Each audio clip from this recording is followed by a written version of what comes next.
I first got into the coaching industry, I signed up for a course that cost $1,200. And this course was supposed to teach you how to create your own course and sell it to your own client. Now, when we first got into this course, I thought that it was going to be really easy to put together. But me and many of my fellow classmates learned very quickly that there was a lot of additional costs that was going to be needed in order to execute this person's framework. So you needed $99 for an LLC. Then you needed another $99 for a virtual office. Then you needed $30 for this webinar platform that they needed. Then you needed like $200 a month for a course program. And it was just all these additional costs that was adding up. A community inside this program where me and my fellow classmates, we could talk and, ask questions to the host and also talk to each other.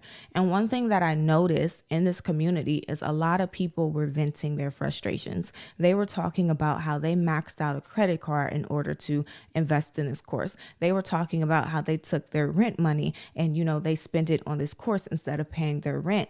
And they wish that they would have known that they were going to have to need an extra $1,000 in order to execute this, because we already spent $1,200 simply to learn the framework. So what this showed me is that sometimes products don't work, and it's not because the framework is bad. It's not because the client isn't executing it properly, but it's because there's too many additional resources and too many additional costs that is needed in order for the client to actually execute this. So I want you to look at your framework and I want you to ask yourself, does this require a lot of extra money or a lot of extra resources that my client doesn't have?